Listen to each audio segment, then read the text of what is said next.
자, 여러분들 이번 시간에는 인터넷의 표준 주소 체계인 URL에 대해서 알아보겠습니다. 자, 여기 보이시죠? 자, 여기 보시면 인터넷 표준 주소 체계인 URL이라고 이렇게 나와 있는 거 보이시죠? 자, URL이라는 게 뭐냐면 인터넷 표준 주소 체계를 갖다가 URL이라고 얘기해요. 그러니까 여러분들이 인터넷 이렇게 실행시키셔서 보시면 우리 위에다가 주소 같은 걸 쓰죠. 여기 보이시면 이렇게 위에 제가 가리키는 부분 있죠.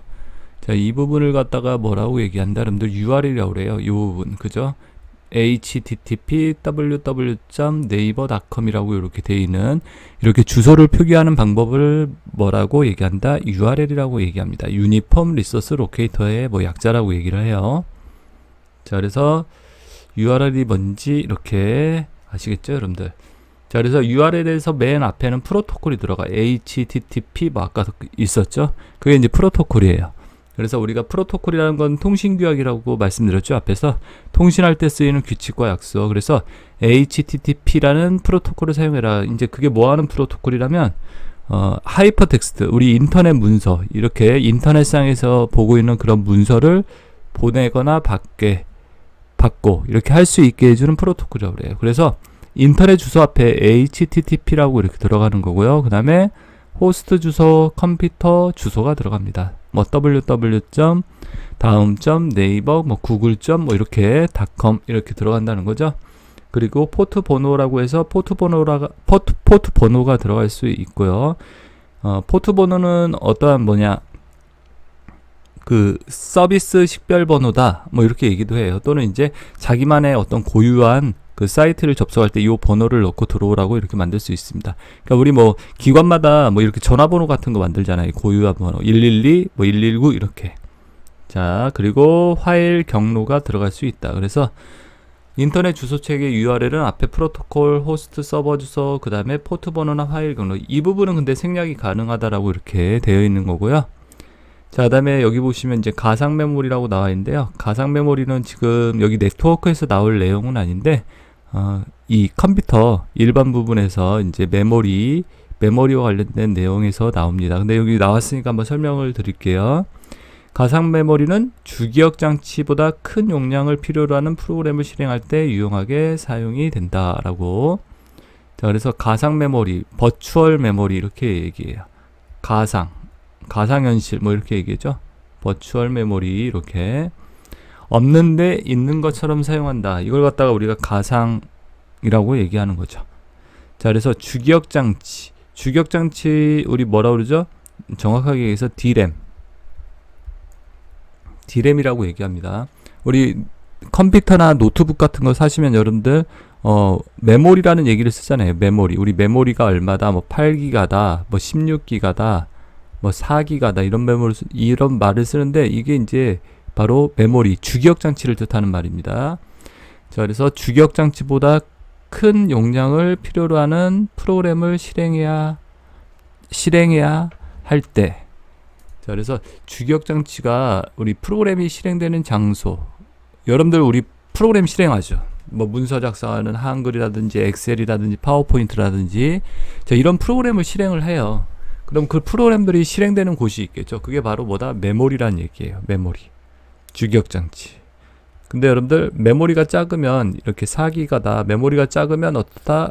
큰 프로그램이 실행될 수 있을까요? 내가 예를 들어서 8기가짜리 프로그램을 실행을 하려고 그래요. 근데 실행이 되겠어요? 안 되겠죠. 이게 너무 작아가지고.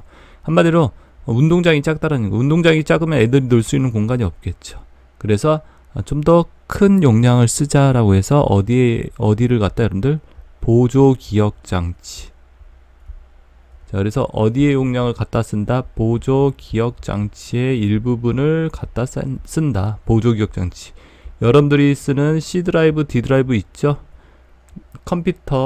내 컴퓨터 또는 컴퓨터 열면 C, D 드라이브 있는데 이 C 드라이브, D 드라이브에서 일정한 용량을 갖다가 뭐처럼 주기억 장치처럼 사용한다. 그걸 갖다 이제 가상 메모리다. 이렇게.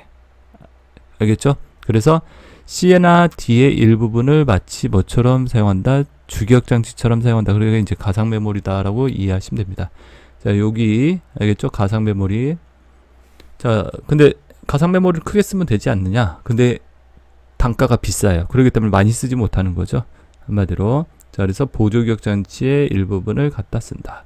여러분들 쓰는 C 드라이브, D 드라이브. 요즘은 이제 500기가 보조기억 장치 뭐 1테라 1000바이트에 한마디로. 요 정도를 갖다가 1024기가바이트예요. 이렇게.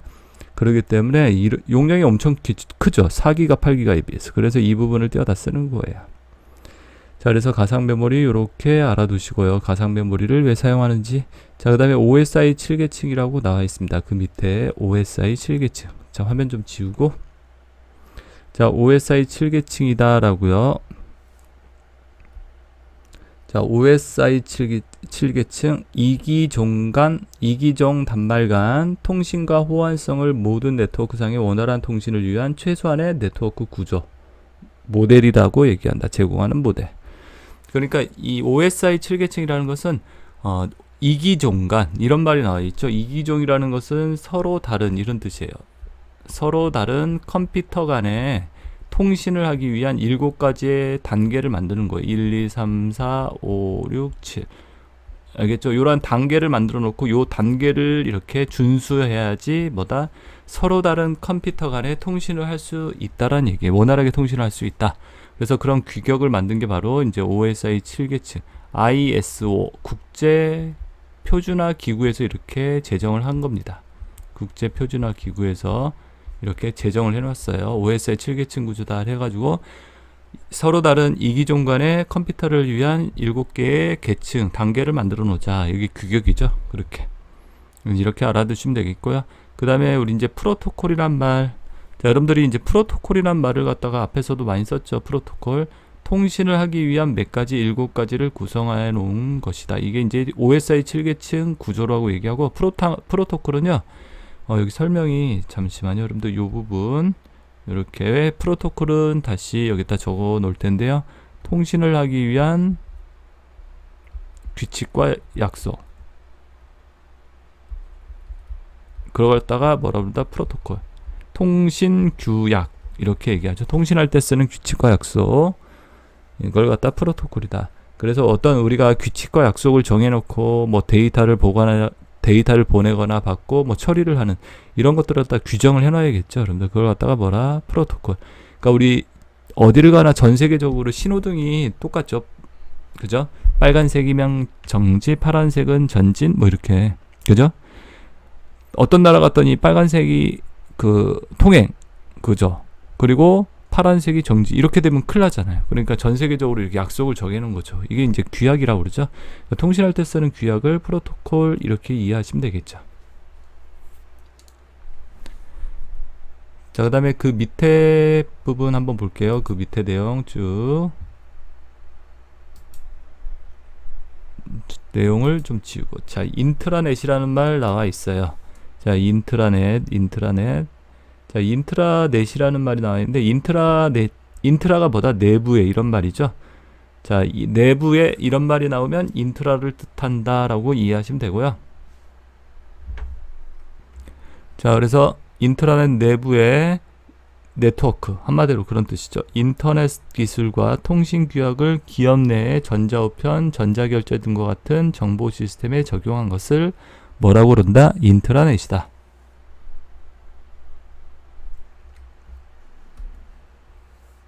자, 그래서 인트라넷이라는 것은 기업 내부. 그러니까 예를 들어서 A라는 회사가 있으면 그 A라는 회사 안에서 내부에서만 이렇게 사용할 수 있게 만든 거예요. 그러니까 삼성이다. 그러면 뭐 삼성이라는 그 회사 내부에서 어떤 정보들을 그 내부의 회사 사람들만 볼 수 있도록, 또는 결제 같은 걸 갖다가 인터넷을 통해서 내부에서 이렇게 이루어지도록. 알겠죠? 여러분들 예를 들어서 그 은행이다. 그럼 은행도 인트라넷이라고 볼 수 있어요. 은행 안에서만 이렇게 전 지점 연결해서 쓸 수 있도록 어떤 정보를 공유하고, 이런 게 바로 인트라넷의 개념이다라고 이해하시면 되시겠죠. 기업 내에 어떤 전자우편과 전자결제 등을 정보 시스템을 적용한 것이다. 인터넷을 통해서 이렇게 내부에서만 사용할 수 있도록. 아시겠죠? 인트라넷. 자, 그 다음에 인트라넷의 반대 개념은 뭘까요? 익스트라넷이다 라고요. 익스트라넷. 이건 외부의 네트워크. 그러니까 외부에서 자유롭게 접근해서 어떠한 데이터를 이용하거나 그죠? 네, 사용할 수 있게 해주는 거 안에 정보들을 이건 익스트라넷이다. 자, 인트라넷. 그래서 내부에 이런 말이 나오면 인트라넷이다라고 이해하시면 되겠죠. 자, 그리고 그 밑에 볼게요. 자, 그 밑에 보시면 뭐라고 돼 있다? 전자우편, 인터넷 전자우편. 한 사람이 동시에 여러 사람에게 전자우편을 보낼 수 있다. 그러니까 우리가 메시지 같은 경우도 한 사람이 내가 여러 사람한테 메시지를 보낼 수 있죠. 그러한 것들을 뭐라고 그런다? 동보 전송이다라고 얘기합니다. 동시에 보낸다. 그죠? 자, 그 다음에 우리 전자우편, 이메일 서비스라고 얘기하죠. 이메일에서 기본적으로 7비트 아스키 코드를 사용하여 메시지를 주고받고 한다. 자, 이메일에서는요, 여러분들 기본적으로 요거 7비트 아스키라는 코드를 이용해서 이메일 서비스 7비트짜리 아스키 코드라는 코드가 있어요. 우리 컴퓨터 윈도우나 운영체제를 설치하면요, 아스키 코드 값이라고 해서 요 미국 표준 코드라고 그래요. 아메리칸 스탠다드 코드. 그래서 여러분들이 어떤 문자 또는 영어 또는 숫자 이런 것들을 갖다 이렇게 하나의 표로 만들었는데 그런 거 아스키 코드 값이라고 그래요. 아스키 코드가 컴퓨터에 기본적으로 내장되어 있습니다.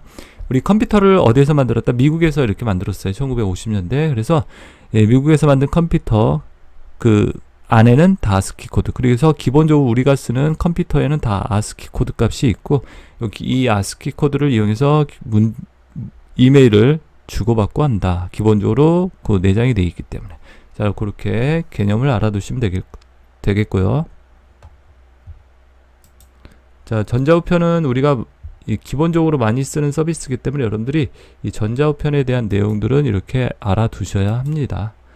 자, 그리고 밑에 내려가서요. 요 밑에 내려가서 보시면 SMTP라는 용어가 나와 있죠. SMTP. 메일 송신. Send Mail Transfer Protocol이에요. 그러니까 메일을 send 보낸다. 그러니까 우리가 이제 SMTP라는 게 그 네이버나 다음이나 이런 데 들어가면 다 있어요. 여기에. 그래서 이게 뭐 하는 거다? 메일을 보내는 역할을 하는 프로그램이구나 이해하시면 되겠죠. 팝3는 뭐다? 메일을 수신. 메일을 갖다 내가 받을 수 있게. 알겠죠? 자, 그래서 SMTP 메일 송신, 팝3 메일 수신, 그 다음 마임이라는 프로토콜이 있는데요. 마임은 뭐다? 멀티미디어 재생 첨부 이렇게 해주는 프로토콜이다 라고요. 그러니까 우리 이메일에다가 여러분들 뭐 영상이라든지 음악이라든지 이미지 뭐 이런 것들을 갖다 우리가 첨부해서 보내거나 뭐 거기서 재생시킬 수 있고 막 그러죠. 그런 것들이 이제 마임이라는 프로토콜을 이용해서 그런 것들이 가능하다. 자, SMTP 메일 송신, 팝3 메일 수신, 그 다음에 마임, 멀티미디어 재생 첨부 이렇게 해주는 프로토콜. 전자우편 주소는요, 사용자 아이디 @ 호스트 주소 형식으로 나타낸다라고요. 자, 그래서 이렇게 전자우편 서비스, 인터넷 서비스 중에서 가장 대표적으로 많이 쓰는 서비스 이렇게 알아봤고요. 그 밑에 이제 인터넷 서비스라고 나와 있습니다. 자, 인터넷상에서 쓰는 서비스에서 보시면요, FTP라고 있어요. FTP. 자, FTP 서비스는 파일 전송 프로토콜이다. 파일 트랜스퍼 프로토콜. 그래서 파일을 송수신할 수 있게 해주는 서비스를 뭐라 그런다? FTP 서비스 이렇게 이해하시면 됩니다.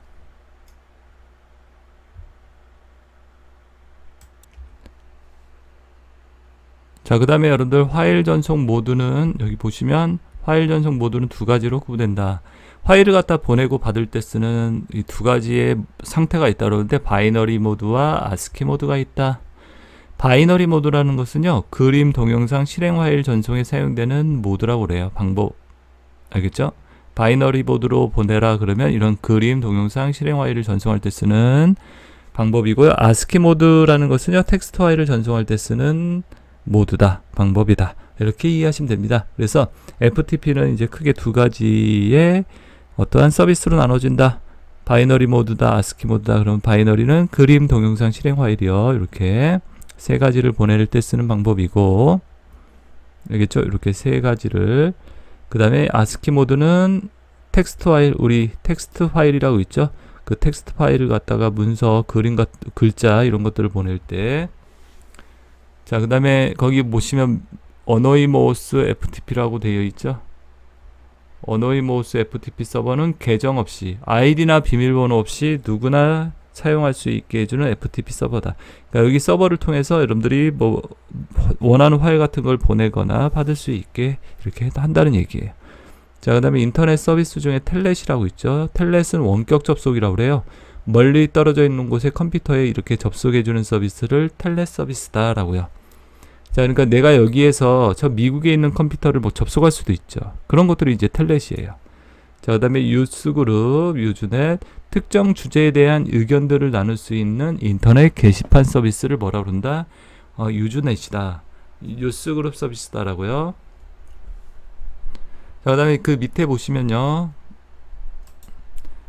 IRC라고 되어 있죠. IRC. IRC는 인터넷 릴레이 채팅. 그래서 인터넷을 통한 채팅 있죠. 채팅 서비스를 IRC.